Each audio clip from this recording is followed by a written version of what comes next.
목사님께서 17절 말씀까지 봉독을 하셨는데, 제가 이렇게 목사님한테 17절까지라고 말씀을 드렸습니다.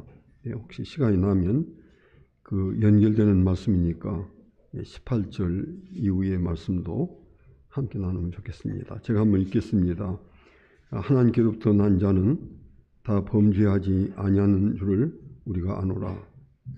하나님께로서 나신 자가 잘못됐습니다. 18절 말씀입니다. 사랑 안에 두려움이 없고 온전한 사랑이 두려움을 내쫓나니 두려움에는 형벌이 있음이라. 두려워하는 자는 사랑 안에서 온전히 이루지 못하였느니라. 우리가 사랑하면 그가 먼저 우리를 사랑하셨습니다. 누구든지 하나님을 사랑하노라 하고 그 형제를 미워하면 이는 거짓말하는 자니, 보는 바 그 형제를 사랑하지 아니하는 자는 보지 못하는 바 하나님을 사랑할 수 없느니라.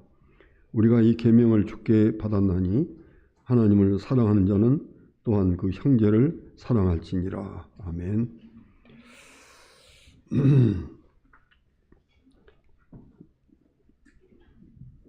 하나님께서 우리에게 성령을 주시기 때문에 우리가 거듭남을 받았습니다. 하나님의 자녀가 되는 자격은 얼마나 중요한 일입니까? 세상에서 이런 자격 얻기 위해서 밤잠을 새면서 공부하고, 또 특별히 중요한 선생님을 찾아가서 아무리 거리가 멀다 해도 그분에게서 또 배우고 또 익히고, 그래서 이제 세상에 어떤 자격을 얻는데, 그것은 이 세상에 있는 동안만 가질 수 있는 자격이고 누리는 자격입니다. 우리는 우리의 본향 영원한 하나님의 그 왕국에서 그 나라의 상속자로 사는 이 자격을 하나님이 많이 얘기해도 우리가 그것을 참 외우고 익히고 고백해서 그 자격을 얻어야 되겠는데, 하나님이 아주 쉽게 말씀하셨거든요. 영접만 하면 되는 겁니다. 누구로 영접하냐면 나의 구주로, 내 죄사함을 받아주는 구주로 그분을 영접만 하면 하나님의 자녀의 자격이 되는 것이지요. 이렇게 쉽기 때문에 이 쉬운 문제를 부모님에게 그 맡겨서 네 자녀에게 이걸 가르쳐 주어라. 그래서 자격을 얻어야지. 그래서 부모님이 복음을 전하고 또 말씀을 전해서 나는 부모님 때문에 예수님을 영접하고 하나님의 자녀의 자격을 얻었다. 그렇게 말할 수 있는 분들이 우리 가운데 많이 있을 것입니다. 또 교회에 가서 부모님이 예수를 안 믿거나 또는 복음에 대해서 별로 관심 없는 분이라고 그러면 말 안 하지요. 가정에서도 별로 믿는 얘기 말 안 하니까. 그래도 교회가 복음을 잘 증거할 때 그 말씀을 듣고 예수를 믿어야 되겠구나. 그래서 그 소위 그 자신의 그 의지를 가지고 예수님을 영접해서 나는 비로소 하나님의 자녀의 자격을 얻었다. 그렇게도 말할 수 있는 것이지요. 또 남편의 의지가 너무 강해서, 혹은 아내의 의지나 혹은 친구의 의지에 따라서 그 복음을 듣고 하나님의 자녀의 자격을 얻었다. 이렇게 말할 수 있는데, 오전에 말씀드린 대로 그 말마다 아니라고 그랬거든요. 우리말에는 그렇게 안 되어 있습니다만은 헬라어 성경에는 혈육도 아니요, 육정도 아니요, 사람의 뜻도 아니고, 그리고 그분들이 아니면 어떻게 예수를 믿게 되나요? 근데 아니라고 했습니다. 오직이란 말은 둘이 있으면 오직이 안 되지요. 그 방식이 하나일 때 오직. 하나님의 영으로 난 자, 즉 성령으로 난 자, 바로 그가 하나님의 자녀가 된다. 그러니까 우리가 혹은 이 말씀을 강조해서 성령을 받지 않고 중생하지 않으면 예수님을 믿을 수 없고 하나님의 자녀가 될 수 없다. 그렇게 우리가 설명하면 그 말이 틀리지 않습니다. 틀리지 않고, 그러면 우리 성경에서 이는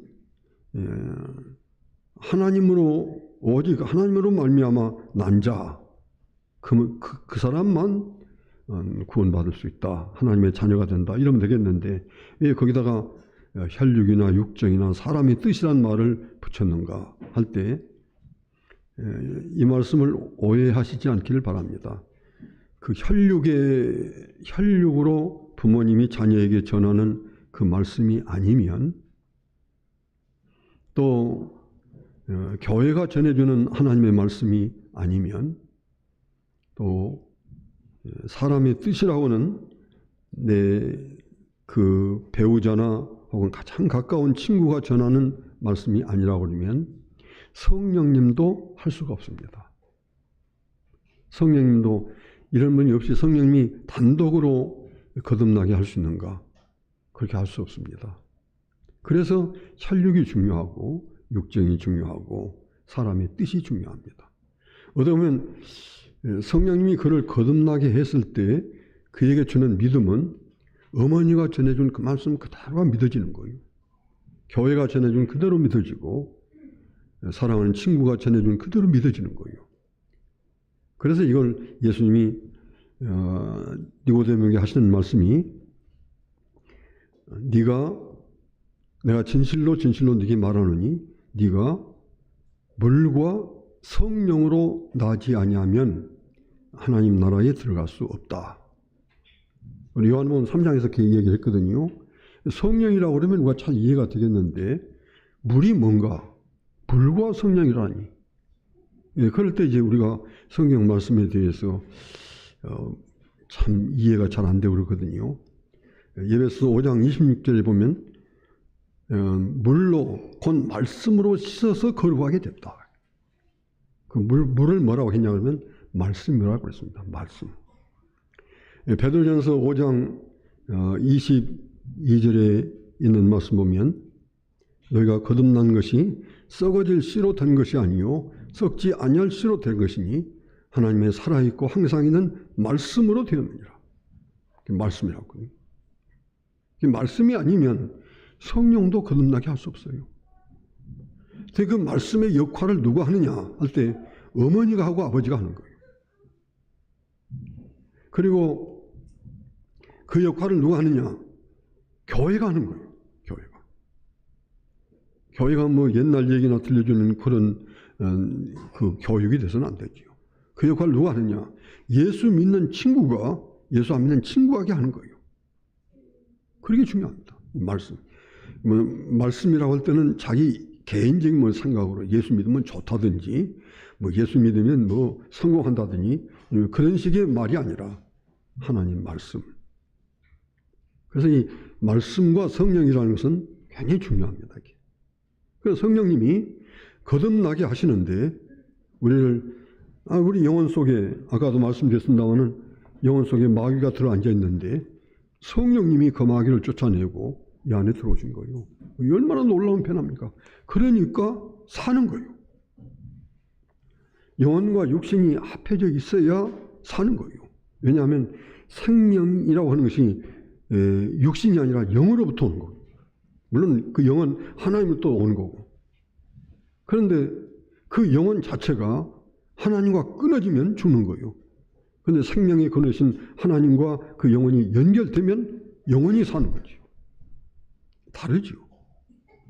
그래서 우리가 하나님의 자녀가 이렇게 되는 겁니다. 그래서 다른 말이 아니고 성경 말씀 그대로 하나님의 말씀을 주는 우리가 물과 같은 역할. 너희가 거듭난 것이 썩어질 씨로 된 것이 아니라 썩지 아니할 씨로 된 것이니 하나님의 살아있고 항상 있는 말씀으로 너희가 거듭났다. 중생했다. 그럼 또 그 말씀 보고 우리는 말씀만 가지고 중생한다. 그러면 안 되지요. 예수님 말씀 그대로 물과 성령으로, 말씀과 성령으로 할 때 그 말씀의 역할은 어머니가 하셔야 됩니다. 아까도 말씀드렸습니다마는 성경 말씀 한 구절이라도 자기 머릿속에 딱 들어가면 사람이 창피하지 않습니다. 누구 앞에서라도 창피하지 않거든요. 제 동생이 지금 저 은평교회 장로님인데 평생 고등학교 교사로 이렇게 일을 했습니다. 맨 처음에 사범대학을 나온 후에 항공대의 그 항공고등학교라고 한 같은 그 고등학교가 항공계통의 고등학교인데 거기 이제 그 자격이 거기 임명이 돼서 갔는데 그 많은 선생님들이 오늘 박안식 선생이 왔으니까 우리가 오늘 저녁에는 회식한다. 그래서 수십 명이 딱 앉아있는 자리에서 교장이 이거 죄송합니다. 이건 술이 아니고 물병인데 그때 교장이 든 것은 술병입니다. 우리 박 선생이 우리 학교에 온 것을 참 축하한다. 그래가지고 너도 술 따라라 해서 안 따르거든요. 선생님 저는 예수 믿는 사람인데요. 그때 예수가 참 중요한데 그냥 말하면 안 되고 예수 믿는 사람인데요. 저는 술을 안 마십니다. 그러니까 화가 이렇게 난 거예요. 그 다음부터 회식 후에 얼마나 참 못살게 구는지 일도 많이 시키고 잔소리도 많아지고 그래서 참 일하기 힘든데 그 얘기를 서울의 아주 중요한 고등학교에서 들었습니다. 그게 듣고는 야 공립학교가 그러면 우리는 뭐 사립학교니까 너 와도 돼 해서 그 사립학교에 가가지고 평생 동안 거기서 행복하게 선생 일을 마치고 지금은 이제 은퇴를 했거든요. 그 참 어렵습니다. 참 내가 누구라고 하는 것을 밝히는 것이 참 어렵거든요. 그렇게 확실하게 하고 그 다음에 이제 부모님이 가르쳐 준 대로 그렇게 어떤 신앙은 반드시 액션이 나오거든요. 액션이 안 나오면 아까 말한 대로 예수 믿는 것이 참 창피하고 후지고 뭔가 뒤떨어져 있고 손해가 나고 이건 뭐 참 안 믿는 채 해야지 믿는 채 해가지고는 이건 뭐 안 되거든요. 그래도 그렇게 하는 것입니다. 해서 제대로 된 사람들이 뭐 그런 얘기하라 그러면 참 많이 들을 수 있거든요. 의외로 많습니다. 확실하게 믿음으로 해서 그 액션 어떤 경우에도 친구들하고 앉아서 식당에 갔으면 뭐 창피하죠. 인간적으로 창피하지만 그래도 최소한 뭐 1분은 해야 될 거 아니에요. 하나님 아버지 감사합니다. 친구들과 함께 식사하는데 이 음식 먹고 건강하게 해주옵소서. 또 제게 은혜를 주셔서 제가 믿음의 모습을 보이게 해주옵소서. 예수님 이름으로 기도합니다. 아멘. 그러면 친구들이 다 웃습니다. 그 웃는 그 자리에서 자신은 그렇게 후질 수가 없습니다. 기도하는 게. 그런데요, 그게 이제 액션이거든요. 딱 액션을 취하는 거. 믿음은 반드시 액션이 있어야 돼요. 그러면 창피하고 그 창피한 것이 주님을 부인하는 거예요. 그러면 네가 나를 부인했듯이 나도 너를 부인한다. 그럼 그 사람에게 오는 예수 믿는 사람이 받을 수 있는 하나님의 은혜와 그 다음에 따라오는 것이 없거든요. 그거 참 중요한 얘기라고 생각합니다. 액션이 오면 액션이 반복이 되면 자기도 모르게 이제 기도합니다. 그러면 그것이 아까 말씀대로 헤비트라고는 자기의 이제 그냥 습관이 되는 것이죠. 습관이 되어야 예수 믿는 사람의 성격이 나타나요. 예수 믿는 사람의 성격은 여러 가지로 나타나지만 많지요. 근데 가정생활을 하든지 결혼해서 가정생활을 하든지 집에서 부모님과 함께 하든지 회사에서 하든지 참 우리가 절제하고 착해야 됩니다. 절제하면 착한 사람이 되는데 착한 게 뭐예요? 착한 게 착하다고 하는 것은 자기의 말과 대화 속에 그거 중요하잖아요. 자기의 생활, 자기의 삶 속에 자기가 하는 일과 자기가 맡은 소명 가운데 세 가지가 없어야 됩니다. 하나는 신경질을 내는 거. 신경질. 사람이 신경질이 아주 사람을 기가 막히게 만들어 놓습니다. 이게 선한 것을 다 갉아먹어본 거예요. 아무리 예수 잘 믿어도요, 신경질 내면 소용없어요. 교회도 마찬가지. 신경질과 그 다음에 화냄이 하면 성냅니다. 성내면 그때 뭐 밥상도 뒤집어 올 수도 있고 앞에 있는 물건을 집어 던질 수도 있고 그러면 그 사람이 절대 선한 사람이 아니에요. 절제할 줄 모르는 사람. 그러니까 저는 여러분 보신 대로 이렇게 별로 잘나지도 않았고 뭐 아는 것도 별로 없고 그래도 제가 우리 사람하고 55년을 살았는데 55년 사는 동안 신경질 안 내고 오늘따라 신경질 낼 게 많지요. 저는 아침에 일찍 일어나서 제 사람 도와준다고 부엌에서 이것저것 도와주고 있는데 제 사람 일어나지도 않으면 방문 열고 뭐 하는 거야? 이럴 수 있잖아요. 근데 제가 오늘 아침에도 그렇게 했습니다. 여기 준비 안 하고 뭐 하는데 뭐 늦게 일어나서 들어가서 여보 피곤하지요? 그 무사람이 아유 미안해요. 뭐 일어나지고 그러면 너 여자가 내가지고 뭐 그따위 해 그런 거 하더라도 피곤하지요? 그럼 뭐 좋잖아요.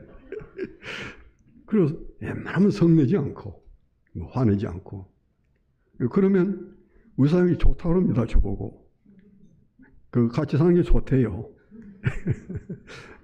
근데 참 둘이 살아서 행복하겠다. 둘이 다 서울대학을 나왔고 둘이 다 아주 명문과를 나와가지고 아주 좋은 회사에서 좋은 직업으로 일하고 그런데 그런 삶일수록 신경질이 참 많습니다. 신경질은 남의 어떤 조그마한 단점도 용납하지 않는 것이 그 신경질이거든요. 사람은 높이 갈수록 높은 사람이 될수록 신경질이 막 얽혀져 있습니다. 물에다가 물만 있으면 좋은데 여기다 온갖 나쁜 것을 섞어놓은 것처럼 섞어져 있거든요. 화내고 자꾸 가면 화내고 두 마디만 하면 화를 내고 성내고 그걸 안 하면 이 세상에서 여러분이 제1차적으로 하나님의 사랑받는 사람이 됩니다. 그게 성격이에요. 뭐 예수 믿는 사람의 성격이 믿음대로 하면 성격이 여러 가지 있는데 그래서 믿음은 행동으로 처음엔 창피하지만은 그것을 반복하면 자기의 습관이 되고 그 습관이 자기 속에서 늘 그렇게 나오면 자기의 성품이 돼요. 성품이 되면 그 사람의 데스티니라고 하는 운명 자체가 결정됩니다. 확실히 결정돼요. 뭐 우리가 어떤 말로도 설명할 수 없을 만큼 하나님께 하시는 거죠. 그래서 우리가 이 성령을 통해서 거듭나고 우리 영혼이 살아나는 중생함을 받고 그 다음에 그 이후에 사람이 모든 잘못된 것들을 버리고 선한 자신의 삶으로 그렇게 삶이 바꿔지면 성격이 되고 그 성격 자체가 참 하나님의 뜻을 이루고 참 교회를 이루고 있게 하는 거거든요. 그래서 제일 중요한 것은 성령 받음인데 그것만 얘기하면 안 되고 우리 가정에서 성령님이 내가 지금 말하는 예수님에 대한 증거가 우리 딸에게 그대로 받아지도록 주님 저를 도와주십시오 하고 자꾸 얘기하면 싫다고 그러고 어머니는 집에만 하면 그 소리 한 번만 한 것이 아니라 두 번, 세 번. 어른이 되면 한 번만 말하지 두 번 말하지 말하는 게 어른이야. 근데 뭐야 그게? 그래도 하는 거지요. 하면 어느 날 성령님이 그 어머니가 말하는 것이 그대로 믿어지도록 하는 것이 그날이 성령이 그에게 임하는 시간이고 중성하고 거듭난 시간이에요. 그럼 달라져. 저는 이제 한 교회에서 35년을 목회했습니다. 한 교회에서 35년 동안 목회를 했는데 많은 사람을 봤습니다. 수도 없는 사람. 그 중에는 뭐 의사도 있고 외교관도 있고 무슨 정부 관리도 있고 경찰서 다니는 사람도 있고 무슨 회사를 한 사람도 있고 우리나라 회사에서 지금도 우리 자녀관 유기농 협회 회장도 있습니다. 그런 분도 있고 별 쓰는 사람이 다 있는데 외국의 유명한 대학에 가서 수학으로만 석사까지 받아가지고 온 사람이 있고 근데 박사학위를 학교에서 착 받으라니까 내가 박사학위를 받으면 혹 하나님께 영광이 가질까 해서 나는 여기까지 하겠습니다 하고 왔다고. 얼마나 좋습니까? 그게 있는데 죄송한 얘기로 한마디 그 아들이나 딸에게 예수 믿는 것에 대해 얘기 안 하면 제 경험으로 보면 거의 중생 안 합니다. 성령 안 받고요. 그리고 완전히 불신자가 되고요. 불신자가 되면 김일성의 그 할아버지는 장로님이고 그 외할아버지는 목사님이고 그 어머니는 김일성의 어머니는 권사님이고 그런데 이 세상에서 기독교를 가장 박해하는 나라가 일본이 북한입니다. 예수 믿는 사람의 자녀가 예수 안 믿으면 훨씬 악한 사람이 되는 것이 세계 역사예요. 스탈린은 신학교를 다니다가 그 못된 교수를 만났어요. 만나서 기독교를 믿지 않고 그 다음에 이제 마지막에 러시아의 그런 최고 지도자가 됐는데 스탈린의 명령에 의해서 죽은 사람만 8천만 명이 죽었어요. 목사 되려고 신학교 다니는 사람이요. 그래서 예수 안 믿으면 그냥 예수 안 믿는 게 아니라 예수를 믿어야 될 가정에서 예수를 안 믿으면 그가 이제 자신이 스스로 결혼해서 이제 스스로 가정을 이루고 하면 교회를 굉장히 핍박한 사람이 됩니다. 그게 세상 역사가 그렇거든요. 그래서 지금 하나님이 이 말씀 안 붙여도 되는데 혈통이 중요하다고요. 부모가 전하면 성령 받게 돼 있어요. 안전하면 안 믿어요. 성령이 네 부모는 안전했어도 내가 한다. 그럴 수도 있지만은 성경이 그렇게 말하지 않습니다. 그래서 이 혈통이나 육정이나 사람의 뜻 거기다가 아니요. 물론 중생 하는 것은 어머니가 하는 것도 아니고 육정이라는 교회를 통해서 하는 것도 아니고 사랑하는 친구들을 통해서 하는 것도 아니지만은 사실 그들이 없으면 성령이 또 거듭남도 없어요. 그래서 이런 것들이 굉장히 역인돼 있고 그렇게 요한복음이 얘기할 때 부모나 혹은 교회나 사랑하는 친구나 또 사랑하는 남편 아내가 예수 믿는다고 하면 입 다물고 있지 말고요. 아들이 싫어하니까 두 번만 하면 힘들면서 나를 애기인 줄 알아요? 나도 다 알아요. 그러면 거기서 끝날 게 아니라 그래도 또 야단 맞을 줄 알지만은 그렇게 한 사람은 그 자녀가 거의 제가 볼 때는 성령의 거듭남을 받습니다. 근데 그게 아니면 희한하게 그 아들, 딸들이 예수 안 믿습니다. 제가 목회할 때도 그래요. 보여줘요. 그런데 그냥 안 믿는 것이 아니라 교회를 확고해요. 김일성이 얼마나 과외를 해커졌으면 장대현 교회는 1907년에 평양 대부흥이 일어나서 우리나라 교회 역사에 아주 기록될 만한 일입니다. 그 장대현 교회에서 평양 대부흥이 일어났거든요. 많은 사람이 예수님을 영접하고 지금 최고 김일성 동상이 장대현 교회를 다 헐어버리고 거기다 돌을 쌓아서 거기에 지금 동상이 서 있어요. 여러분 생각해 보세요. 야, 하나님이 그걸 볼 때 어떻게 하셔요?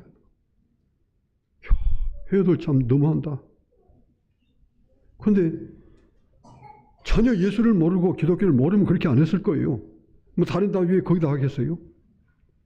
그런데 할아버지가, 외할아버지가 목사님이고 자기 아버지가 장로님이고 어머니가 권사님이기 때문에 그런 거예요. 무섭습니다. 다 모든 세상의 이치도 영적과 다 관계가 있는 거예요. 그래서 여러분의 자녀들의 평생 운명이 결정되는 것이 예수 믿는 거 아니겠어요? 예수 안 믿으면 그에게서 기대할 것이 아무것도 없습니다. 아무것도 없어요. 오늘 바로 그 말씀을 요한일서에서 우리에게 얘기하고 있습니다. 여기 13절 말씀부터 목사님 보셨는데 그의 성령을 우리에게 주심으로 우리가 그 안에 거하고 그가 우리 안에 거하시는 줄을 우리가 아느니라. 성령을 주심을 어떻게 얘기하냐 그러면 그의 성령을 우리에게 주심으로, 그럼 우리가 거듭났지요. 중생했지요. 그러면 두 가지가 이루어져요. 하나는 우리가 성령 안에 사는 거예요. 성령 안에. 1분 1초도 성령님은 우리를 떠나지 않고 우리와 함께 하세요. 1분 1초도. 그리고 두 번째는 성령님이 우리 안에 들어오신 거예요. 그래서 성령이 내주라고 그러거든요. 나는 성령님 안에 살고 성령님은 내 안에 내주하신다. 그가 그의 성령을 우리에게 주심으로 우리가 그 안에 거하고 성령 안에 거하고 성령이 우리 안에 거하시느니라. 그것을 우리가 안다. 성령님이 우리 안에 거하시는 것을 로마서 8장 16절 말씀을 보면 그렇게 얘기했습니다. 성령이 친히 우리 영으로 더불어 우리가 하나님의 자녀인 것을 증거한다고 그랬어요. 이런 신앙생활을 하다 보면 이 목사도 그렇습니다. 거의 예외 없이 어느 때는 자기가 영적으로 많이 침체되고 세상 일도 참 머리 아픈 일도 많고 그러면 기도할 시간은 있는데 기도할 마음이 없으니까 기도도 안 하고 그렇게 지내면 내 마음속에 내가 이래가지고 천국 갈 수 있나? 그러면 반드시 거듭난 사람은 성령님이 그 안에 영혼 속에 들어가신 건 그 영으로 더불어 네가 하나님의 자녀야. 너는 하나님의 아들이야. 너는 하나님의 딸이야. 하고 성령님이 우리한테 증거하시는 거예요. 그래서 우리가 신앙을 잃지 않는 거예요. 성령님이 어디 계십니까? 우리 영혼 속에 계십니다. 성령님은 우리 몸속에도 계십니다. 성령님이 우리 몸속에 계시는데 고린도서 6장 19절 말씀 보면 그런 말씀이 있습니다.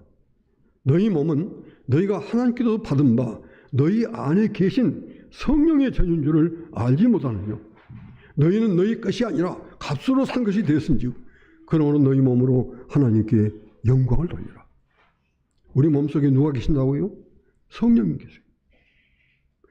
영혼 속에 성령님이 계시고 몸 속에 성령님이 계시고 이게 얼마나 중요한 얘기입니까? 실제 성령님이 계세요. 또 고린도전서 3장 16절에 보면 너희는 너희가 하나님의 성전인 것을 알지 못하느냐. 너희는 너희가 하나님의 성전인 것을 알지 못하느냐. 여기서 너희는 할 때 이건 영혼인가 육신인가 이렇게 말할 때 사실 영혼과 육신과 마음이 딱 합해진 것을 우리가 인격이라고 합니다. 인격. 이건 인격 속에 성령님이 계신다는 말이에요. 인격 속에. 또 고린도후서 1장 그 21절 말씀 보면 우리를 너희와 함께 그리스도 안에서 견고히 하시고 우리에게 기름을 부으신 이는 하나님이신 줄을 너희가 알지 못하냐. 너희는 너희 것이 아니라. 이게 얼마나 중요한 것입니까? 그가 또한 우리에게 인치시고 보증으로 성령을 우리 마음에 주셨다고 했어요. 그냥 성령님이 마음에 계시는 거예요. 자, 이 요한일서 4장 13절 말씀입니다. 지금 하나님이 우리에게 성령을 주심으로 내가 성령님 안에 살고 성령님이 우리 안에 거하시는 것을 우리가 아느니라. 근데 성령님이 거하시는 것을 구체적으로 얘기했어요. 로마서 8장 16절에 네 영혼 속에 성령님이 거하신다. 성령님이 네가 낙심할 때 네게 힘을 주고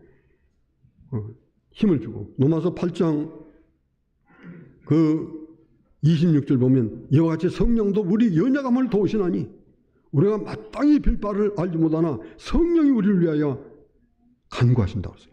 여러분이 기도 안 하실 때 그래도 여러분 삶이 그대로 연결되는 것은 성령님이 여러분 안에서 성령님을 위해서 성령님 여러분을 위해서 기도하세요.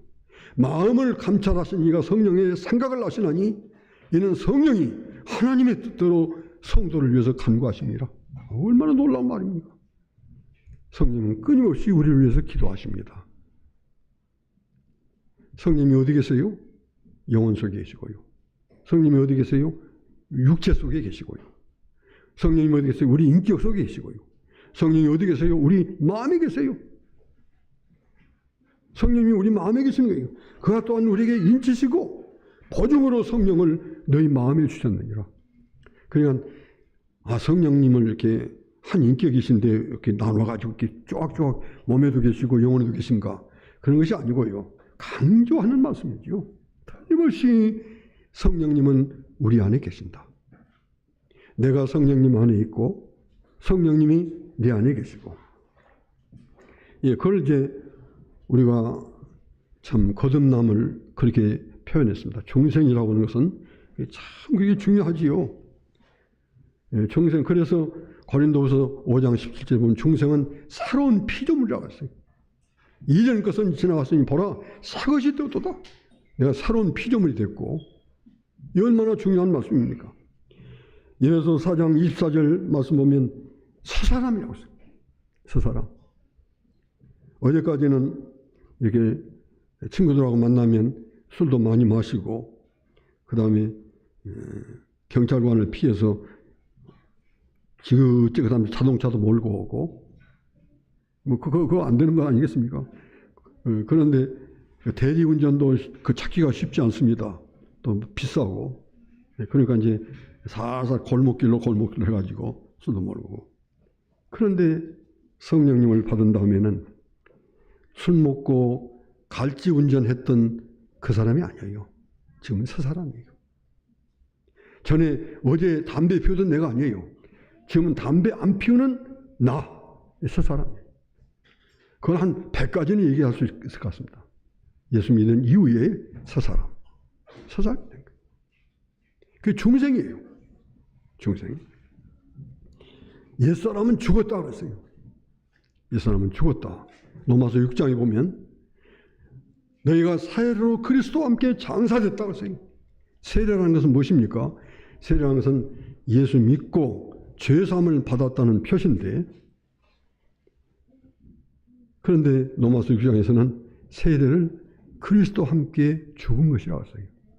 세례의 가장 중요한 뜻은 앞으로 세례 받을 분들은 나를 오늘 공동묘지에 묻는구나. 그래서 침례교는 땅에다 묻으면 진짜 죽을 수도 있으니까 물에다 묻자 해서, 그래서 그 땅속에다 장사 지낸 표시로 침례교인들은 물속에 확 집어넣는 거예요. 그 물속에 완전히 들어갑니다. 하여튼 눈하고 코 할 것 없이 다 물속에 완전히 들어서 한참 있다가 끄집어내는 거예요. 그리고는 죽었습니다. 당신은 죽었습니다. 그러니까 중생이 뭐예요? 중생은 죽은 거예요. 나 옛사람이 죽은 거예요. 그렇게 술을 마시던 어제 내가 아니에요. 죽었어요. 그렇게 다니면서 못된 짓 했던 그 어제 내가 아니에요. 오늘 죽은 거예요. 그래서 새 사람이에요. 새로운 피조물이에요. 중생이 이렇게 중요한 거예요. 그래야 그때부터 이제 예수 믿는 거지요. 그렇게 하니까 여기 이제 확실하게 그가 우리 안에 거하고 내가 그 안에 거하는 줄을 우리가 이제 알게 된 것이지요. 그러면 성령님이 내 안에 가시는데 내가 성령님 안에 있고 성령님은 떠날 수 있습니까? 못 떠나지요. 성경 말씀을 그냥 이렇게 하시지 말고요. 우리가 어떤 말씀들은 우리의 삶 속에 다 박혀야 됩니다.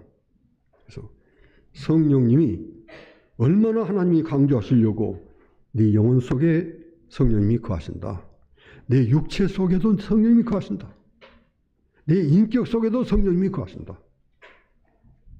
또 네 마음 속에도 성령님이 거하신다.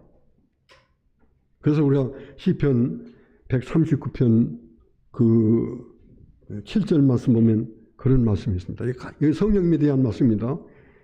내가 주의 신을 떠나 내가 주의 성신 내가 주의 성령을 떠나 어디로 가리까? 내가 하늘에 올라갈지라도 거기 계시며 음부에 내 자리를 펼지라도 거기 계시며 내가 새벽 날개를 치며 바다 끝에 가서 거할지라도 거기서도 나를 인도하시며 주의 오른손이 나를 붙들고 계십니다. 내가 주의 신을 떠나 어디로 가겠습니까? 이렇게 내 영혼 속에 계시고 내 육체 속에 계시고 내 인격 속에 계시고 내 마음 속에 계시는데요. 내가 주의 신을 떠나 어디로 가겠습니까? 하늘에 올라갈지라도 높은 산이라든지 혹은 비행기를 타면 비행기 타면 누구라도 야, 참 좋다. 그 말과 함께 동시에 떨어지면 어떻게 하지? 그런 마음이 다 있지요. 그래도 두렵지 않습니다. 떨어지면 우리 영원한 우리 본향 왕국에 가는 것이고 살면 내가 도착해서 또 하나님 인도하신 데 사는 거고. 그래서 왜 그렇습니까? 그런데 언제든지 그것은 부정적으로 생각할 필요가 없어요. 성령님이 함께 하시니까. 그래서 아주 안심하고 비행기를 타고 잠도 잘 수가 있고 책도 읽을 수가 있고 얘기도 할 수가 있고 음부에 내 자리를 펼지라도 여기서 음부라는 것은 막장이라고 하는데 아주 저 탄광 막장 파고 가서 500m, 600m 땅 밑도 있습니다. 거기서 석탄도 패고 금도 캐고 하는데 근데 이제 식사를 하고 좀 쉽니다. 거기다가 담요를 깔고 지하 600m 안에서 누워 있으면 무섭습니다. 괜히 무섭습니다. 여러분 상상해 보세요. 얼마나 무서운가. 근데 이 음부라는 것은 저 지하 땅 밑 깊은 곳이라는 뜻이거든요. 그런데 거기 무섭지 않습니다. 왜냐하면 거기서도 주의 성신이 나와 함께 하시기 때문에. 어디 계세요? 영혼 속에 계시고 육신 속에도 계시고 내 인격 속에도 계시고 내 마음에도 계시는 그 성령님이 함께 하시니까요. 그래서 거기서 단잠 산 사람은 별로 없습니다. 그래도 성령님이 확실하게 자신과 함께 하시는 것을 믿는 사람은 단잠을 잘 수 있어요. 그의 성령을 우리에게 주심으로 내가 그 안에 거하고 그 성령님이 내 안에 거시는 줄을 우리가 아느니라 하는 그 알을 가진 사람은 그것이 확신을 바꿔줄 때 무서울 데가 없어요. 새벽 날개를 치며 바다 끝에 가서 거할지라도 바다 끝이라는 것은 동서남북을 보아도 섬도 안 보이고 지구가 안 보이는 곳이 바다 끝입니다. 되게 그런 바다는 굉장히 깊습니다. 심지어 수심이 6,000m 되는 바다도 많습니다. 거기서 배가 어떻게 됐다 그러면 못 살지요. 인간이 가장 큰 두려움을 느끼는 것이 하늘, 저 지하 땅밑 700m 되는 곳, 그 다음에 바다 끝이라고 하는 망망대해, 거기서 참 두렵습니다. 근데 두렵지 않아요. 그 사람 내가 이름은 생각이 안 나는데 유럽의 어떤 사람은 그 말씀을 믿고 요트를 하나 만들어 가지고 이 바다를 완전히 한 바퀴 횡단한 사람도 있어요. 몇 달 걸려서. 밤도 오고 풍랑도 오는데 무섭지 않았습니까? 아니요. 성령님이 저와 함께 하시고 내가 성령님 안에 있는데요. 거기서도 나를 인도하시며 주의 의로운 오른손이 나를 붙들고 계십니다. 이게 중생한 사람이 깨닫고 믿고 고백하는 거예요. 너무 확실하죠. 그러면 이런 중생했습니까? 하고 물으면 중생했다고는 그 믿음의 증거가 있어요. 중생의 증거가 첫째는 믿음입니다. 믿음. 여기 14절 말씀을 여러분이 보십니다. 아버지가 아들을 세상의 구주로 보내신 것을 우리가 보았고 증거하노니 누구든지 예수를 하나님의 아들이라 시인하면 하나님이 그 안에 거하시고 그도 하나님 안에 거하느니라. 그는 그 말이 중생했단 말이에요. 그렇게 전하면 그가 하나님 안에 거하고 하나님이 그 안에 거하는 것, 이걸 중생, 거듭남이라고 합니다. 그 증거가 무엇입니까? 그 증거는 믿음이에요. 여러분 14절 말씀 보면 무엇을 믿습니까? 아버지가 아들을 세상의 구주로 보내신 것을 보았고 증거했어요. 보았다는 말은 확신한다고 말이에요. 아버지가 아들을 세상의 구주로 보내신 것을 확실하게 확신했어요. 확신했어요. 누가요? 거듭나는. 그러면 이런 확신이 성부 하나님께서 성자, 그의 아들이신 성자를 우리의 구주로 보내셨다. 그것은 자기가 그렇게 깨닫고 아는 것이 아니에요. 그렇게 깨닫고 알도록 누가 했냐면 성령님이 하신 거예요. 그래서 예배서 2장 8절 보면 너희가 그 은혜로 인하여 너희가 믿음으로 구원을 얻었나니 이것이 너희에게서 난 것이 아니요 하나님의 선물이라. 행위에서 난 것이 아니니 이는 누구든지 자랑치 못하게 하려 합니다. 믿음이 무엇입니까? 저를 한번 따라해 보시겠습니다. 믿음은 성령님의 선물입니다. 여러분이 인간의 이성으로 믿게 됐습니까? 아니요. 앞에서도 누누이 얘기했습니다마는 박사학위를 몇 개를 가진 사람이라도 영접하는 자, 곧 그 이름을 믿는 자에게는 하나님의 자녀가 되는 자격을 주셨으니 그거 안 믿는다니까요? 절대 안 믿어요. 그럼 우리는 어떻게 믿게 됐습니까? 마침내 성령님이 우리를 거듭나게 하시고 거듭난 사람 속에 아버지가 아들을 세상의 구주로 보내셨다. 그래서 지금 14절 말씀 여러분들 다시 한번 보시겠습니다. 아버지가 아들을 세상의 구주로 보내셨다. 그걸 우리가 보았다는 말은 확신하고 증거합니다. 이게 다른 사람들한테 야, 아버지가 이렇게 우리에게 이런 놀라운 은혜를 주셨단다. 여러분 찰스 제넨스라고 하는 영국의 유명한 시인이 있습니다. 예수 잘 믿는 분인데 그는 성경을 창세기부터 쭉 보고 요한계시까지 보고 얼마나 많은 은혜를 받았는지 그리고 자기 나름대로 성경은 수천 년 동안 예수님이 오신다는 것을 하나님이 약속한 말씀이구나. 약속한 말씀. 하나님이 그렇게 약속하셨고 그 말씀을 하나님의 사람들이 예언을 했고 그 다음에 그가 오셨고 탄생이죠. 그가 우리 위해서 고난을 받으셨고 많은 고난을 받고 마침내 십자가를 지었지요. 그리고 마침내 그는 마귀의 권세를 다 이기고 승리하셨습니다. 네 가지를 다 썼어요. 글로. 시로 쓴 거지요. 감격하는 마음으로. 그래서 이만큼 썼는데 이만큼 쓴 것을 핸델이라고는 음악가를 찾아갔어요. 그때 핸델은 일도 잘 안 되고 그날 매우 기분 나쁜 일이 있어가지고 밤에 늦게 들어와서 이제 꼬꾸라 잤는데 아침에 보니까 뭐 책상 위에 이만한 뭐 덩어리가 있어서 바자를 풀어보니까 제넨스가 보낸 시집이 막 이만큼 있는데 그런데 뭐 별 관심도 없지만은 핸델이 이렇게 하나하나를 읽어보다가 점점 눈이 떠졌어요.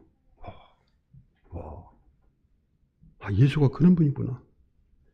너무 감격이 돼가지고 23일 동안 밥을 먹는지 잠을 자는지를 모르고 밤과 낮을 구별 못하고 그가 메시아의 오심, 메시아의 그 예언, 메시아의 오심, 탄생이죠. 메시아의 고난, 메시아의 승리. 네 챕터로 해서 오라토리오를 만들었어요. 그것이 여러분이 잘 아시는 유명한 핸델의 메시아입니다.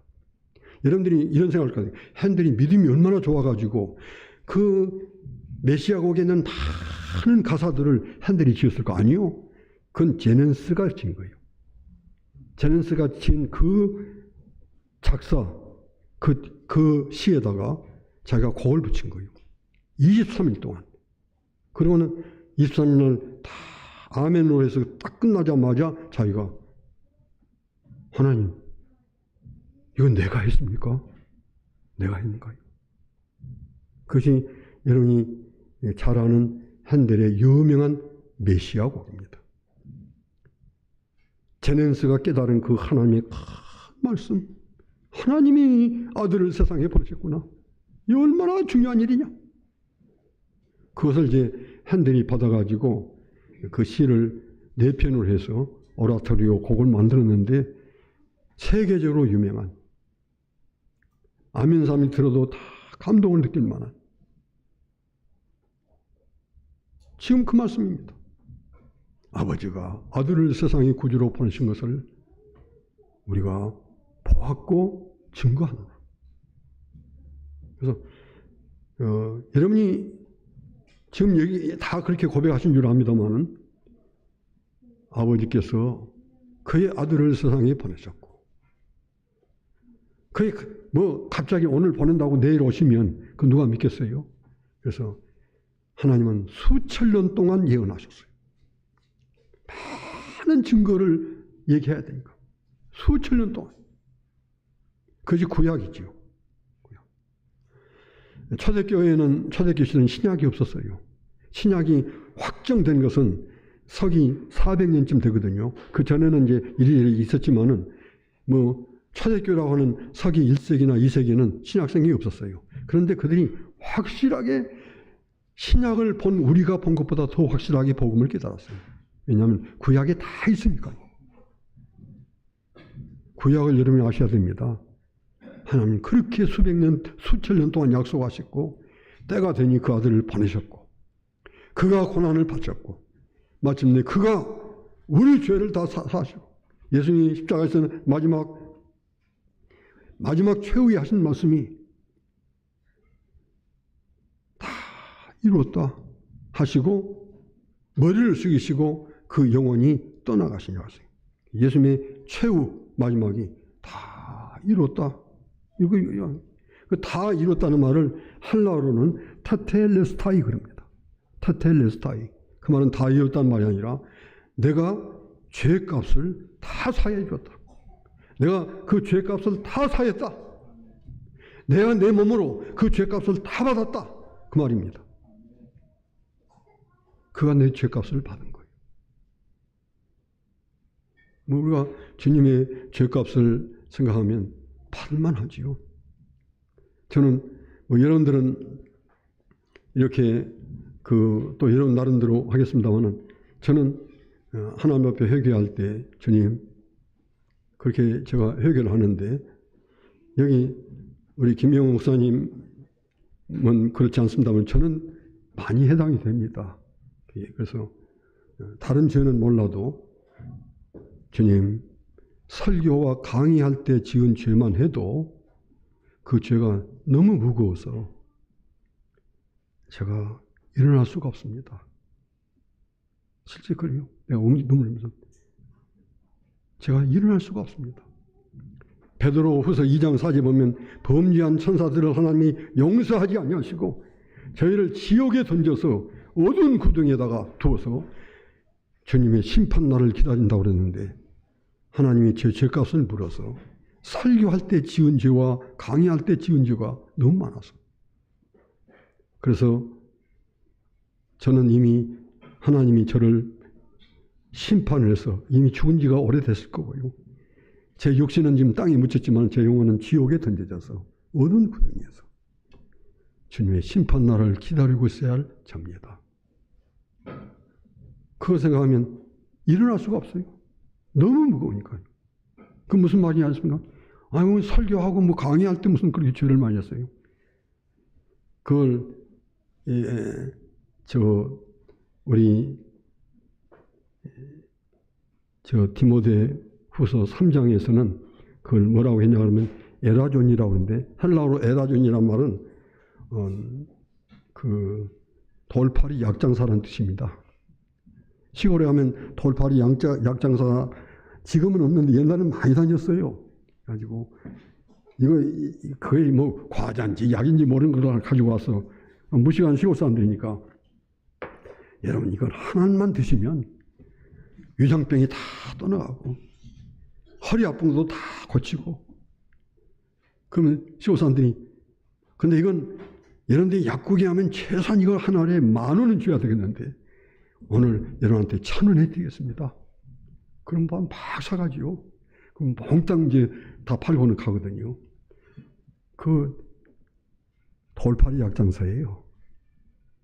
저는 설교하면서 강의하면서 제가 이렇게 고백할 수 있거든요. I know nothing. 저는 아는 것이 아무것도 없어요. 이 엄연한 하나님의 말씀 성경 앞에서 어떤 말씀을 보면 다 알지요. 그런데 가만히 믿음을 보면요. 잘 모르겠어요. 잘 모르겠어요. 그런데 정작 딱 우리 교목사님 그런 하셨습니다. 저는 특별히 그랬습니다. 그래서 딱 쓰면 다 아는 체 하지요. 오늘 또 제가 아마 여러분 들을 때 저번에 성경을 통달했나 다 아는 체 한다. 그게 제가 필요한 말씀만 해서 그렇지 조금 더 과장하면 제가 또 오늘 지옥에 가서 던져져서 못 나올 자리 죄를 진 겁니다. 뭘 알겠어요? 하나님 말씀을.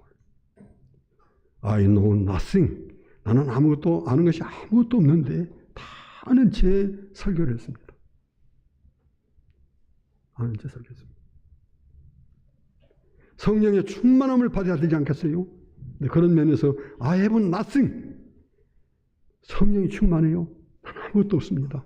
그런데 특별히 설교하고 강의하면 내가 기도하는데 하나님께서 말씀하시기를 다른 사람 얘기 아니라 제가 한 얘기입니다. 그러면 제 속에서 그러죠. 개딱지나 네가 무슨 언제 하나님 말씀을 어떻게 그렇게 하나님의 음성을 들었냐. 그런 음성은 들었단 말은 안 하지만 비슷한 얘기를 합니다. 혼자서 성령 충만한 자하고 제가 그렇게 설교하고 강의했습니다. I am nothing. 나는 아무것도 아닙니다. 그런데 나는 예수님을 다 닮은 것처럼 예수님의 그 성품을 다 닮은 사람처럼 그런 식으로 내가 설교하고 말을 했습니다. 그러니까 부지하게 많아요. 부지하게. 그래서 한동안은 제가 마음의 양심의 자유를 얻지 못하고 참 눈물 흘리면서 교회를 은퇴하고 난 다음에 그간에 하나님 감사했습니다. 그보다는 주님 돌팔이 약장사 용서해 주십시오. 설교하면서 강의하면서 I know nothing, I have nothing, I am nothing. 아무것도 아닌데 그렇게 제가 했습니다. 뭐 용서 못할 죄 또 내가 얘기할까요? 저는 성경 말씀도 그렇고 뭐 또 실제 그러지 않는데 여러분 돈 사랑하지 마십시오. 그런데 제가 목회하면서 한동안 많은 경우에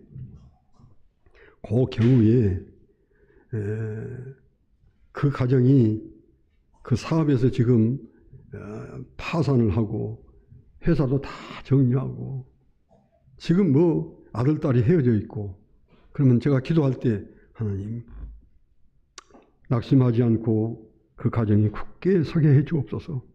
그래야 되지 않겠습니까? 그런데 제가 어떻게 생각하냐면 제가 어디서 한 2억쯤 구워다가 주면 되나? 그런데 아무리 믿음으로 기도해도 그건 응답이 없는데 2억 갖다 주면 당장 해결될 텐데 그게 돈 사랑하는 겁니다.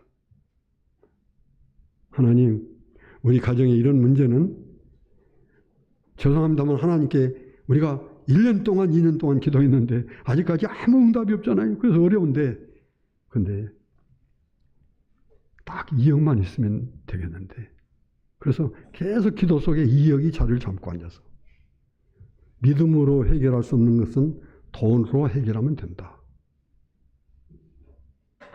그게 돈 사랑하는 겁니다. 돈 사랑. 그것이 여러분은 모르겠어요.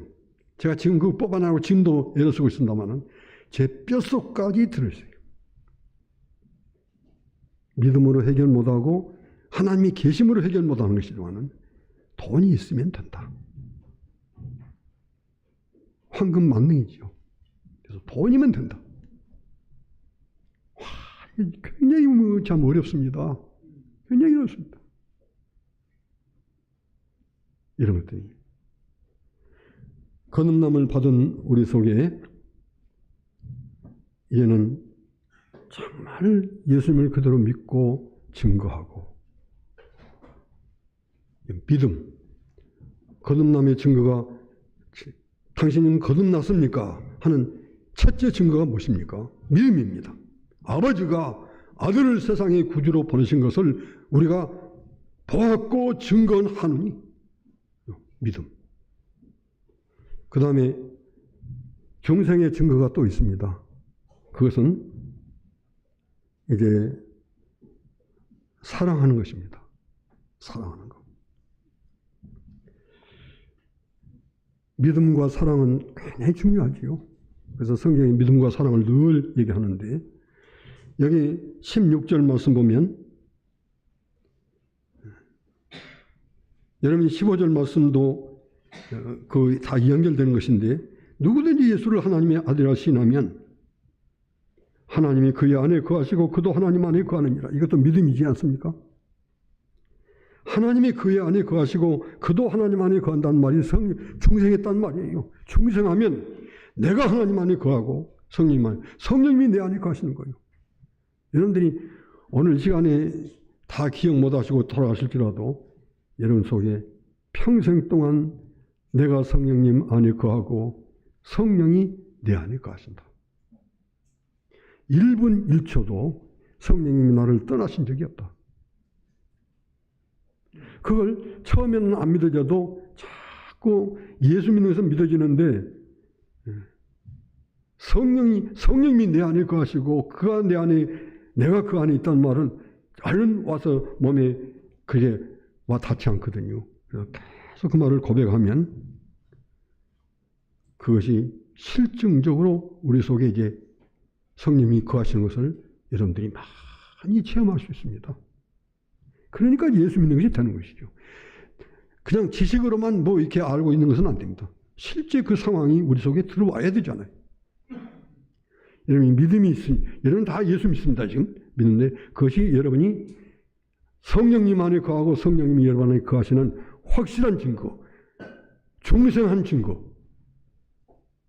중생한 증거. 그리고 두 번째 증거는 뭐냐면 사랑입니다. 16절에 하나님이 우리를 사랑하시는 사랑을 우리가 알고 믿었느니 하나님은 사랑이시라. 사랑 안에 거하는 자는 하나님 안에 거하고 그도 하나님 안에 거하느니라. 하나님 안에 거하고 그도 하나님 안에 거하고. 이게 중생이 있단 말이에요. 중생이 뭐냐? 내가 성령님 안에 거하고 성령님이 내 안에 거하는 것이 중생이에요. 그런데 그 중생의 중요한 증거가 뭐냐? 그것이 사랑하는 거예요. 하나님이 우리를 사랑하시는 사랑을 우리가 알고 믿었느니 하나님은 사랑이시라. 사랑 안에 거하는 자는 하나님 안에 거하고 하나님도 그 안에 거하시느니라. 이런 사랑을 이제 받고 우리가 사랑을 하는 것이지요. 그 다음에 이제 말씀들은 제가 좀 짧게 정리를 해서 마치겠습니다. 그 사랑이 어떤 사랑이냐면 담대한 사랑입니다. 담대한 사랑. 중생한 사람의 두 가지 증거가 있습니다. 하나는 믿는 거예요. 하나님이 아들을 우리에게 보내신 것을 내가 믿는 거예요. 두 번째는 하나님이 우리를 사랑하시는 사랑을 우리가 알고 믿었느니 하나님은 사랑이시라. 사랑 안에 거하는 자는 그 안에 거하고 그도 하나님 안에 거하느니라. 사랑. 그 사랑을 구체적으로 말하면 담대한 사랑입니다. 17절 말씀 보면 이래서 사랑이 우리에게 온전히 이루어진 것은 우리로 그의 안에서, 이게 얼마나 중요한 말씀이에요. 심판날에 담대함을 가지게 하려 함이니 주께서 그러하신 것 같이 우리도 이 세상에서 그러하십니다.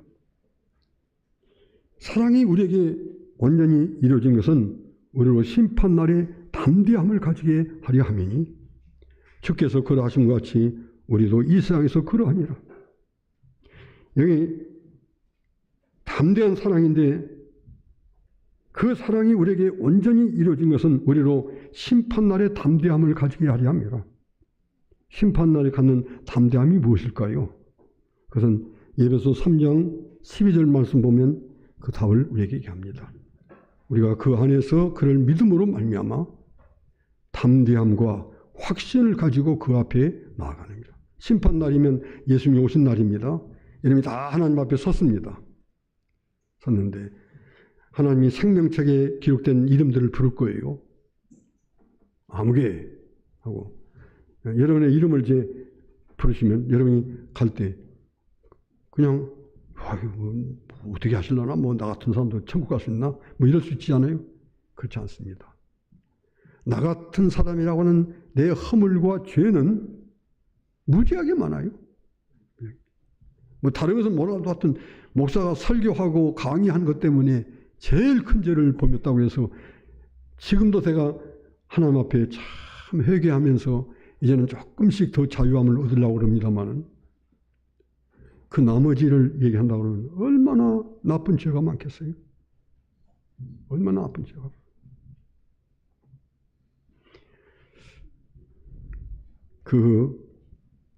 그런 죄가 이제 우리에게 있는데 그러면 아무개 하고 이제 하나님이 그 이름을 부르시면 그게 우리가 백보자 심판이라는 게 그겁니다. 물론 우리는 천국 가지만은 어떻게 살았느냐를 심판받고 그 다음에 마지막 천국 가거든요. 그때 우리가 아이고 나 같은 것이 하고 어떻게 감히 이 대답도 못하고 앉아있는 것이 아니라 에베소 3장 12절 말씀 보면 우리가 그 안에서 그를 믿음으로 말미암아 담대함과 확신을 가지고 당당히 그 앞에 나아감을 얻느니라. 아무개 그러면 저런 생각하고 천국에 가시면 그렇게 하십시오. 하나님 부르시면 예 하고 나는 그렇게 할 수 없어. 그 안에서 그를 믿음으로 나는 나를 생각하면 내가 어떻게 그 앞에 하나님 앞에 감히 나가야겠어요. 그런데 하나님이 성령을 통해서 우리에게 주신 믿음, 그 믿음이라는 담대함과 확신을 가지고 하나님 앞에 당당히 예, 제가 이렇게 왔습니다. 하나님이 얼마나 기뻐하세요. 그것이 오늘 왜냐 그러면 하나님이 사랑으로 우리를 구원하셨는데 그 사랑은 변치 않습니다. 하나님의 사랑을 믿기 때문에. 나를 생각하면 내가 어떻게 그럴 수 있는데 하나님이 변치 않냐는 그 사랑이 나를 보고 웃고 계시는 그 하나님 앞에 담대한 마음으로 확신을 가지고 당당하게 그 앞에 나는 거예요. 그 말씀을 심판날에 우리로 담대함을 갖게 한다고 했어요. 이 사랑이. 하나님이 우리 사랑합니다. 그 사랑 가지고 나가는 거예요. 그리고 주께서 그러하신 것 같이 우리도 이 세상에서 그러하니라. 주님도 담대하게 우리를 또 하나님 앞에 이렇게 참 내세우는 거예요. 계시록 3장 5절에 보면 이기는 자는 성령님이 우리를 이기게 하시거든요. 이 세상에서 계속 죄와 더불어 싸워서 이기고 사탄과 더불어 싸워서 이기고 이기는 자는 그 이기는 삶을 우리가 살고 있는데 이기는 자를 우리 하나님께서는 성령 하나님께서는 우리에게 흰옷을 입혀주시고 흰옷을 입혀주시고 그리고 결코 생명책에서 지우지 아니하고 우리의 이름이 중생하고 성령 받은 사람의 이름은 하나님의 생명책에 기록됐습니다. 여러분이 구청에 하면 여러분 호적에 여러분 이름이 다 있지 않아요. 어디를 가도 따라다닙니다. 어디를 가도 따라. 그런데 하나님 앞에 있는 생명책. 그래서 대한민국을 찾고 그 다음에 저 의정부시를 찾고 어느 소홍을 찾고 홀리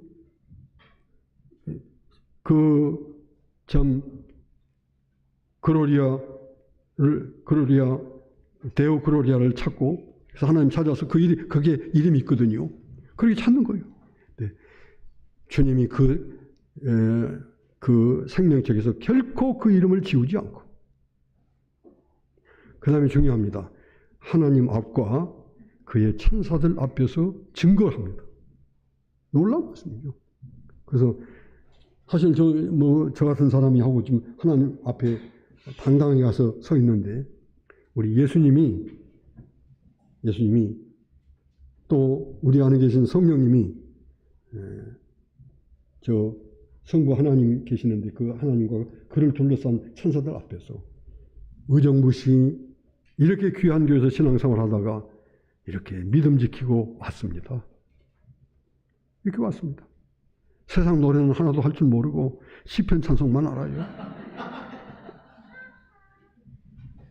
누가 그래요? 성령님이 증거하신 거예요. 여러분을 증거했어요. 주님도 증거하시고요. 주께서 그러하신 것 같이 담대하게 주님이 우리를 하나님 앞에 내세우고 우리를 증거하시듯이 우리도 하나님의 사랑을 증거하고 담대하게 그 앞에 나간다. 하나님의 사랑은 그냥 사랑한다 하지 마시고요. 하나님의 사랑은 우리로 담대한 믿음과 담대한 확신을 갖게 합니다. 지금 그렇게 지금 여기에 말씀하는 겁니다.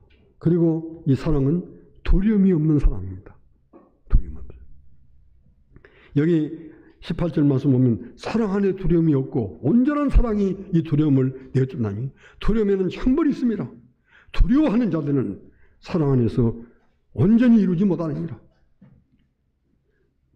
예수님 사랑하시지요? 하나님 사랑하시지요? 그러면 두려움이 없어요. 두려움이 얼마나 많습니까? 우리 마태복음 14장 22절 이하에 보면 예수님이 5,000명의 사람을 먹이시고 12광주에 남았는데 예수님이 사람들이 얼마나 따르세요? 왕으로 세우려고 했거든요. 이런 분이면 우리 우리나라의 왕 돼도 되지 않느냐? 예수님이 그런 소리 하나도 받지 않고 그는 깊은 산으로 기도하러 가셨습니다.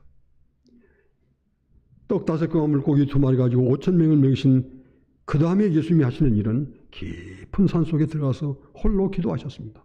그럼 제자들에게 어느 곳으로 가라 하고 배를 타고 제자들을 보내셨어요. 밤 4경이면 새벽 2시나 3시경입니다. 깜깜한 밤인데 산속에서 기도하시던 예수님이 풍랑을 만나가지고 주님의 제자들이 그 풍랑과 싸우면서 지금 참 죽을 자리에 들어갈 만큼 어려운 처지에 있는 것을 알았습니다. 그래서 예수님이 깜깜한 밤인데 배도 없고 어떻게 하겠어요. 그래서 그 풍랑이 있는 바다를 걸어서 제자들이 있는 데로 오셨습니다.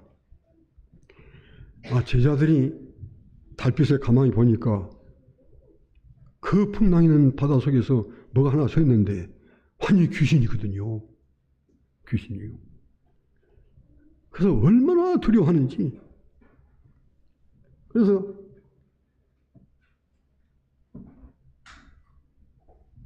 그 제자들이 얼마나 두려워하면서 야 귀신이 나타났다. 귀신이 나타났다 하고 유령에서 무서워했어요. 그게 두려움입니다. 제자들에게 두 가지 두려움이 있어요. 지금 진짜 하나님을 사랑하고 예수님을 사랑하면 가져서는 안 될 두 가지 두려움입니다. 하나는 귀신에 대한 두려움, 그 다음에 다른 하나는 풍랑의 두려움. 두 가지. 풍랑이 무섭잖아요. 그 두려움이 있었어요. 그때 예수님이 내니 두려워하지 마라. 베드로가 주님이 씌워던 나를 명해서 걸어오라 하십시오. 그래서 베드로가 걸어가다가 그대로 갔으면 좋겠는데 그 앞에서 5m, 6m 파도가 확 오는데 아이쿠 하다가 또 바다에 빠졌어요. 예수님보다는 풍랑에 대한 두려움. 사실 우리가 똑같습니다. 여러분들이 이렇게 귀한 교회, 이렇게 귀한 교회에 와서 신앙생활을 하는데 예배당에 저 4층에 올라가니까 얼마나 좋아요. 거기다가 하룻밤 딱 정하고 기도하면 은혜도 많이 받고 참 좋겠지요. 근데 혼자 가서 기도를 하니까 아무리 해도 용기가 안 나는 첫째 이유가 있어요. 그것은 귀신 때문이겠습니다. 의외로 우리 믿는 사람들이 귀신을 참 무서워합니다. 여기 저 4층, 5층까지 아파트 쓰신 분은 5층 올라가는 다 계단도 있고 그러면 가족이 아무도 없고 뭐 이것저것 해서 다 지금 출장도 나가고 아무도 없는데 자기 혼자 있으면 4층에서 5층에 올라갈 수가 없습니다. 왜 못 올라가십니까? 무서워요. 굉장히 무서워요. 뭐가 무섭습니까? 귀신이 그렇게 무서워요. 귀신. 예배당에 와서 밤을 새워가면서 기도하면 좋겠는데 못해요. 왜? 앉아만 있으면 어디서 소리가 들리고 집에 이런 건물 속에 있으면 하룻밤을 지내면 여기서 소리가 들립니다. 그 소리는 건물은 그런 소리를 내는 거예요. 안에 철근 같은 거, 세멘트같이 버려지기도 하고 합해지고 하면서 사람 소리 배가 찌긋하고 소리가 나는 겁니다. 그러면 그 소리가 귀신 소리 들는 거예요. 그리고 저 옷을 걸어놨는데 불을 꺼놓으면 그 옷이 꼭 사람처럼 보입니다. 사람처럼 보이는데 그 귀신처럼 보입니다. 사랑 안에 두려움이 없나니? 두려움에는 형벌이 있다. 이게 얼마나 중요한 말씀입니까? 오늘 사랑 안에 두려움이 없고 온전한 사랑이 두려움을 내쫓나니 두려움에는 형벌이 있습니다. 어딜 가도 산에 가도 어딜 가도 귀신이 제가 한번 묻겠습니다. 귀신의 모양을 우리에게 보여줄까요? 안 보여줄까요? 보여줄까요? 안 보여줄까요?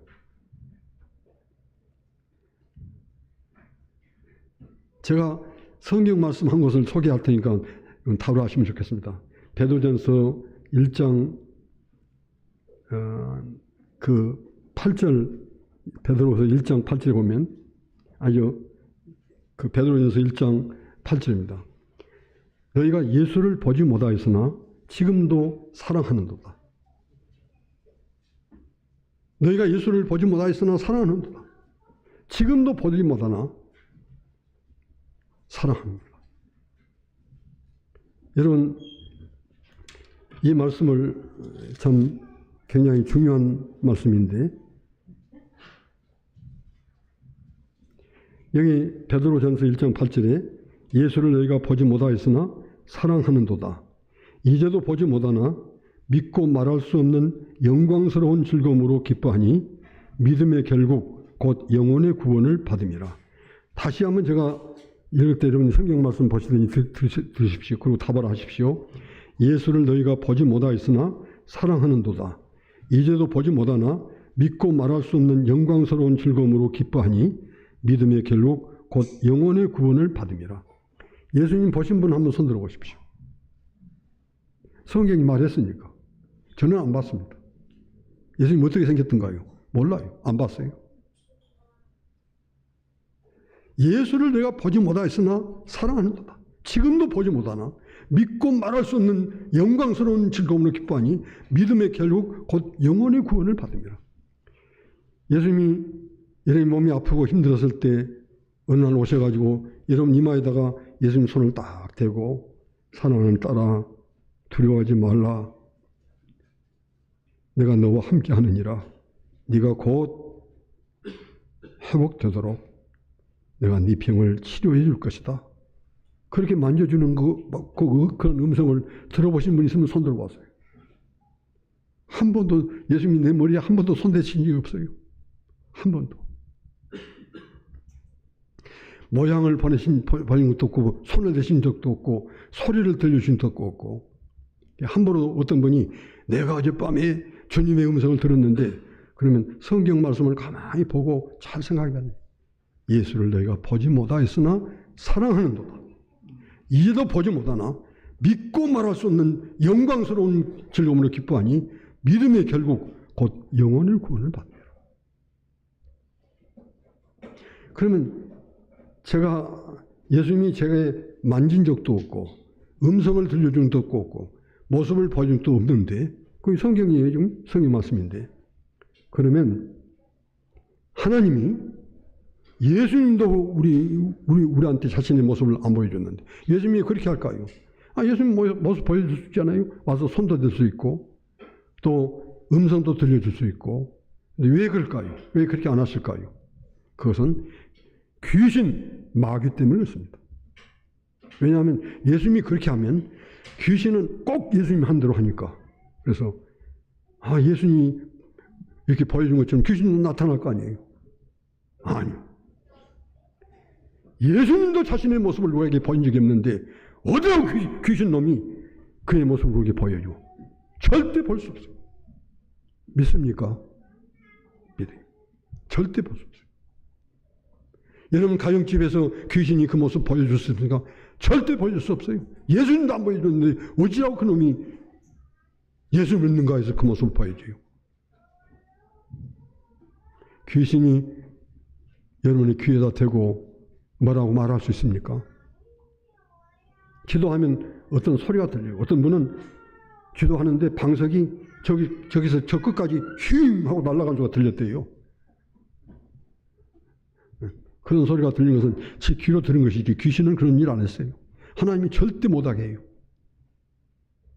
귀신이 바람에 스쳐가는 소리도 귀신의 소리가 우리 귀에 절대 들릴 수 없어요. 예수님도 안 했는데요. 못합니다. 귀신이 여러분을 만질 수 있습니까? 못 만져요. 요한일서 5장 8절에 보면 하나님께서 난 자마다 범죄치 않는 줄 누가 아노라.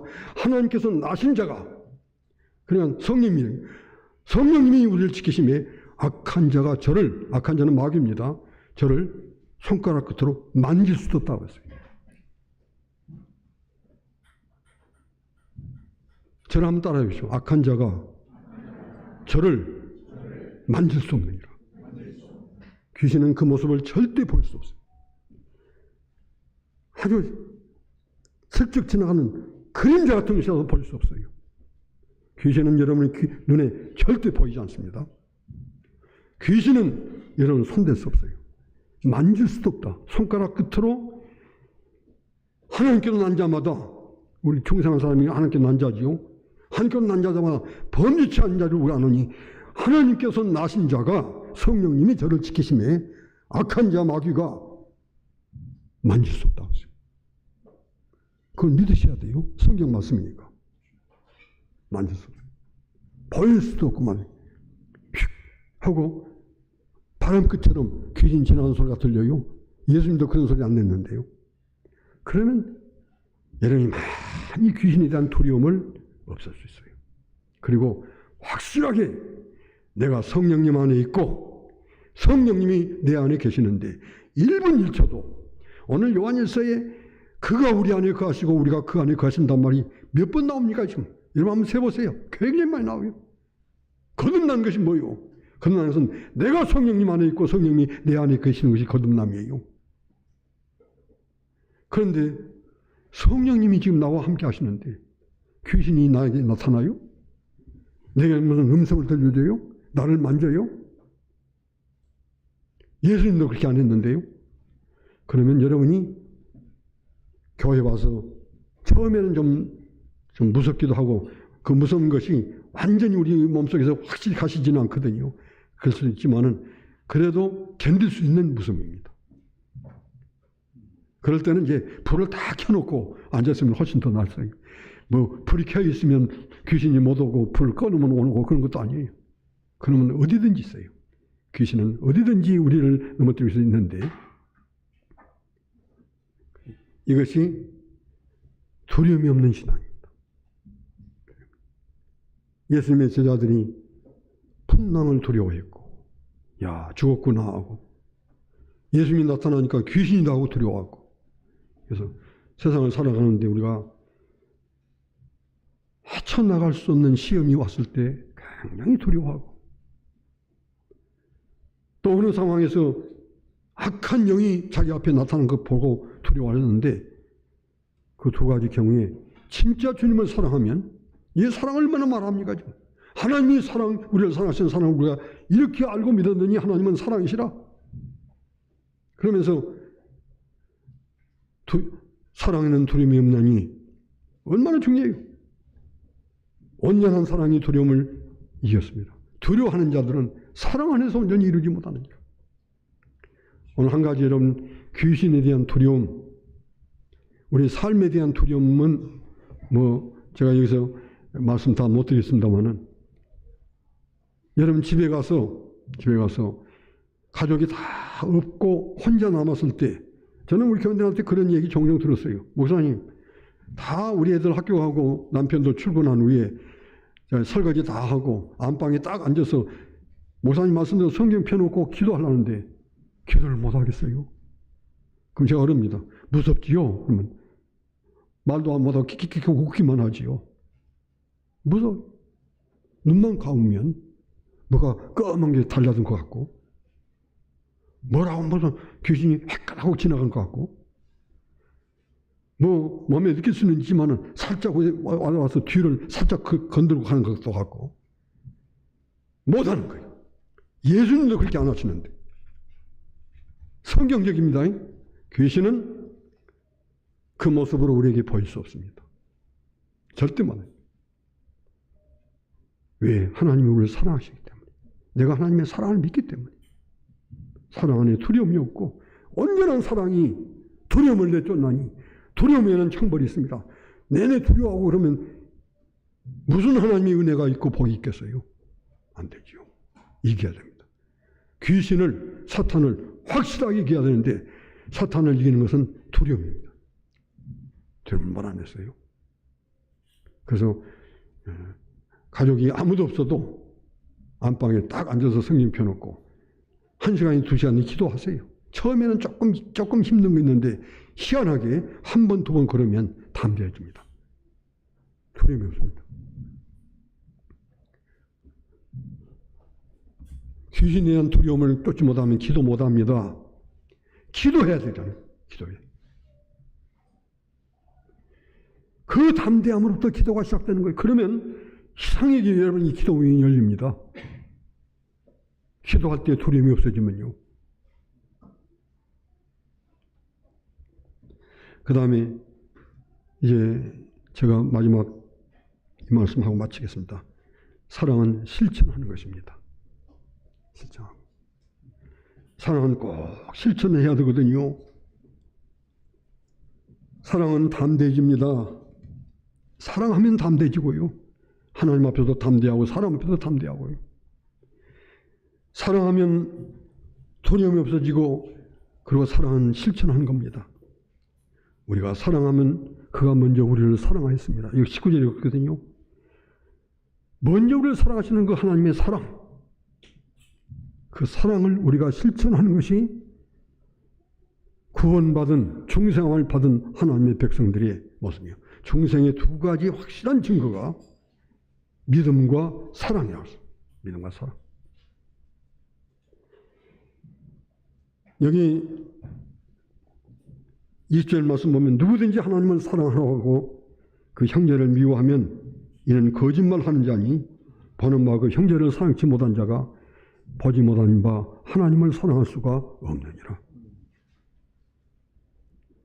자, 하나님의 사랑을 실천하려고 하는데 우리 사랑 앞에, 내 앞에 사람이 나옵니다. 그래서 남편 앞에 아내가 있고 아내 앞에 남편이 있고, 아이고 내가 저 인간과 오늘까지 산 것이 어떻게 살았는가, 그렇게 살면 안 되잖아요. 사랑을. 그래서 이제 지금 주님이 하신 말씀이 너희가 하나님을 사랑하노라 하고 형제를 미워하면 하나님의 사랑이 어찌 그 안에 거하겠느냐. 오늘 우리 가족과의 관계에서 서로 말이 잘 안 되고 대화도 안 되고 마음도 서로 나눠지지 않고 뭔가 참 가슴이 답답하고 그러면 외롭거든요. 아니, 아무리 같이 살아도 사랑하지 않으면 자기 혼자라는 생각 때문에 그 외로움이 깊어지면 그 다음에 이제 그 다음에 오는 것이 우울증이 생기고, 우울증이 깊어지면 안 믿는 사람들의 그 다음에 단계가 죽는 거예요. 탈북자들의 자살률이, 제가 탈북자 학교가 여명학교인데 제일 우리나라에서 바로 하는 학교입니다. 믿는 학교인데 거기에 내가 이사장을 꽤 오랫동안 했거든요. 그래서 탈북자들은 잘 압니다. 탈북자들은 가장 마음에 갖는 것이 외로움이라고 그래요. 남한에 와도 사랑을 나눌 수가 없고 자기를 받아주지도 않고, 그래서 자기 혼자구나. 그래서 외로움이 자기 혼자라고 느껴질 때 그 다음에 이제 그 스트레스가 오고 우울증이 찾아오는 것이죠. 우울증이 깊어지면 나는 사회로부터 버림받았고 나는 사회에 나가도 아무것도 할 수 있는 사람이 아니다. 나는 이미 버린 사람이다. 그러면 생각하는 것이 자살밖에 없다고 해요. 그래서 남한의 청년들이 그렇게 많이 자살하는데 탈북자의 자살률이 그 4배라고 합니다. 탈북자들이 많이 자살합니다. 여러분, 우리가 그 사랑을 실천해야지요. 그래서 가정 안에서 사랑하십시다. 우리가 사랑하면 그가 먼저 우리를 사랑했기 때문이라.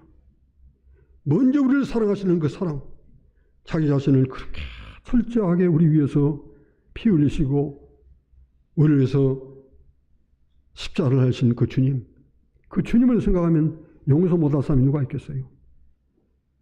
학교에 가면 우리 친구들과 사랑을 나누고, 친구 간의 문제, 직장에 가면 직장에서 받는 스트레스가 또 얼마나 많습니까? 그래서 그 힘든 직장에 가서 2년, 3년 일하다가 마지막에 그저 사표를 내고 집에 앉아있는 그런 사람도 내가 여러 사람 봤습니다.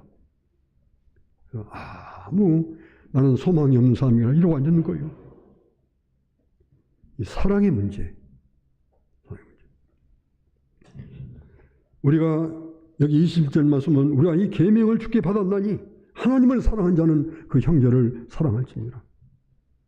우리가 하나님을 사랑한다고만 말할 게 아니라 모든 사람과 사랑하고, 사랑의 문제가 오늘 우리의 문제입니다. 미국은 자살률이 많잖아요. 자살하면 복잡해집니다.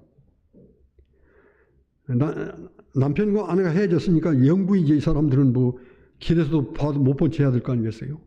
근데 새로운 사람을 또 만났습니다. 새로운 사람을 만나면 사랑할 수 있는가요? 사랑할 수가 있습니까? 2번, 3번 자살한 사람은, 새로운 이렇게 헤어진 사람은 4번째, 5번째는 사랑할 수가 없습니다. 왜? 똑같은 인간이니까요. 또 그런 마음이 갈 수가 없습니다. 완전히 미국이 이런 사회가 됐고 그러다 보니까 얽히고 얽였는데 얼마나 심각하냐 하면 소위 아무 사랑 없이 사는 미움과 질투와 갈등이 소위 정신병 치료를 받는 미국 국민이 미국 전체 국민의 3분의 2라고 합니다.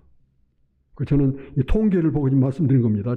제가 제 말로 하는 게 아니라. 그리고 1년에 드는 치료비가 2조 달러로 합니다. 2조 달러.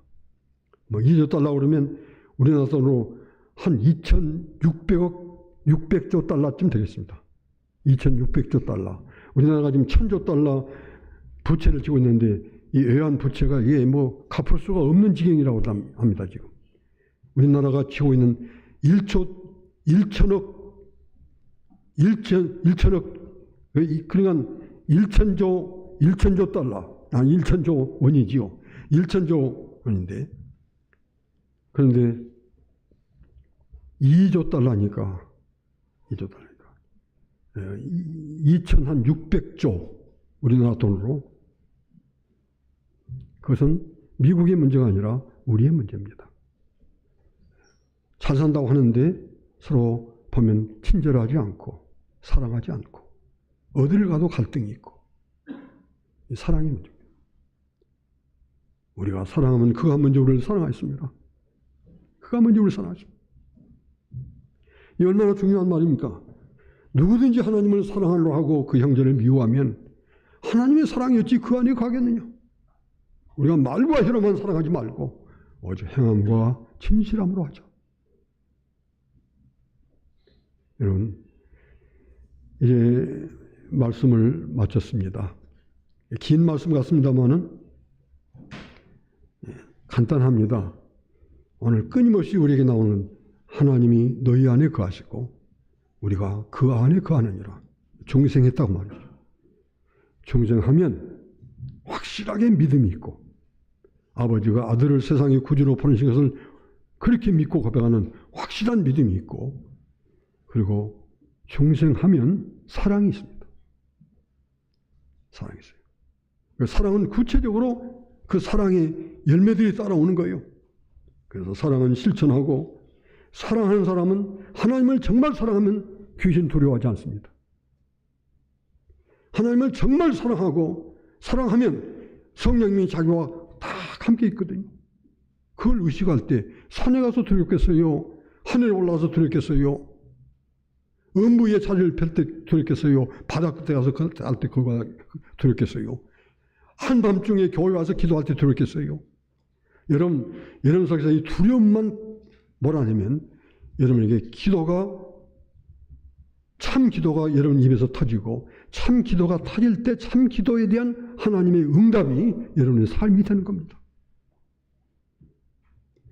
거듭났다 하는 것을 다시 한번 마음에 새기고 그 삶 속에서 이런 삶이 여러분에게 참 이루어지는 여러분의 아름다운 복된 삶이 되시기를 바랍니다. 제가 기도하겠습니다. 사랑의 주님, 너무나 감사합니다. 성령님께서 우리를 거듭나게 하시고 중생케 하심으로 우리는 하나님 안에 거하고 성령 하나님은 우리 안에 거하십니다. 우리 영혼 속에 거하시고 우리 육체 속에 거하시고 우리 인격 속에 거하시고 우리 마음 속에 성령님이 거하십니다. 어느 한순간도 성령님은 우리 곁을 떠나신 적이 없고 우리의 손을 붙드시고 인도하시고 그리고 우리의 삶을 통해서 주님의 일을 이루어 가십니다. 이렇게 확실하게 성령에 의해서 거듭남을 받은 하나님의 백성에게 주님은 확실한 증거를 보여줬습니다.